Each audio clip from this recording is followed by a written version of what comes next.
नमस्कार दोस्तों। दीपावली का पर्व जो भारत के हर घर को रोशनी से भर देता है, यह त्योहार हमारे देश की सबसे महत्वपूर्ण परंपराओं में से एक है। यह सिर्फ दीपों का त्योहार नहीं है, इसके पीछे ऐसी कहानियां हैं जो हमें याद दिलाती हैं कि हर अंधकार के बाद उजाला आता है। आइए जानते हैं इस पावन पर्व से जुड़ी इन कहानियों को जो प्रेम, साहस और प्रकाश के महत्व को उजागर करती हैं।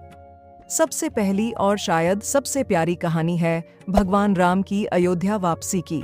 त्रेता युग में जब भगवान राम ने 14 वर्षों का वनवास पूरा किया और रावण का वध करके माता सीता और भाई लक्ष्मण के साथ अयोध्या लौटे, तो अयोध्या वासियों का खुशी का ठिकाना नहीं था। उन्होंने अपने नगर को दीपों से सजाया ताकि हर कोना उस अंधकार को दूर कर सके जो इतने समय से उनके जीवन में था। तभी से हम दीपावली मनाते हैं, जो अच्छाई पर बुराई की और सत्य पर असत्य की जीत का प्रतीक है। दीपावली का एक और महत्वपूर्ण पहलू है माता लक्ष्मी का प्रकट होना। जी हाँ मित्रों, जब समुद्र मंथन के दौरान जब देवता और असुर अमृत की प्राप्ति के लिए महासागर को मथ रहे थे, उसी समय माता लक्ष्मी प्रकट हुईं। उनके आगमन ने सुख, समृद्धि और शांति की भावना को जन्म दिया। तभी से हम लोग सुख, समृद्धि की हमेशा कामना करते हैं। आज भी दीपावली के दिन हम लक्ष्मी पूजन करते हैं ताकि हमारे घरों में सुख और शांति का वास हो।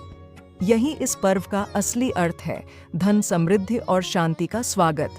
दीपावली का संबंध एक और कथा से भी है, राजा बलि और भगवान विष्णु के वामन अवतार की। राजा बलि एक दानवीर असुर राजा थे। जब भगवान विष्णु ने वामन रूप में उनसे 3 पग भूमि मांगी तो उन्होंने सहर्ष इसे स्वीकार किया। वामन ने एक पग में धरती और दूसरे में आकाश नाप लिया और तीसरे पग में बलि को पाताल लोक में भेज दिया। लेकिन बलि की विनम्रता और भक्ति के सम्मान में उन्हें वर्ष में एक बार अपनी प्रजा से मिलने की अनुमति मिली। तभी से इस दिन को दीप जलाकर मनाया जाता है ताकि हमें सच्ची विनम्रता की याद दिलाई जा सके। एक और कथा जुड़ी है भगवान कृष्ण और असुर नरकासुर से। नरकासुर ने आतंक मचाया हुआ था और हजारों कन्याओं को बंदी बना लिया था। भगवान कृष्ण ने उसका अंत कर उन्हें मुक्त कराया। इसलिए तो दीपावली से एक दिन पहले नरक चतुर्दशी के रूप में मनाई जाती है, ताकि हम हमेशा यह याद रखें कि साहस और अच्छाई के बल पर किसी भी बुराई को हराया जा सकता है। साथ ही मित्रों, महाभारत की कहानी के अनुसार पांडवों का वनवास समाप्त होने पर जब वे अपने घर लौटे तो नगरवासियों ने दीप जलाकर उनका स्वागत किया। इस खुशी में दीपावली मनाई जाती है, जो हमें परिवार के महत्व और स्वागत के आनंद की याद दिलाती है।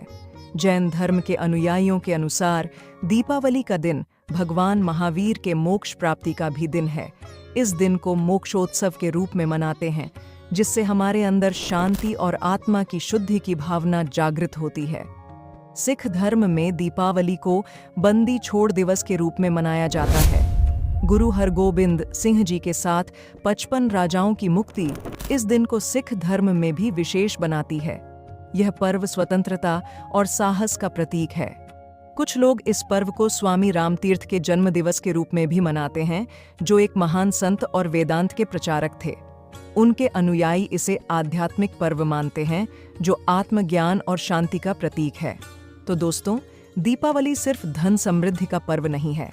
यह एक ऐसा पर्व है जो हमें अंधकार से प्रकाश की ओर ले जाता है, हर घर को और हर दिल को रोशनी से भर देता है।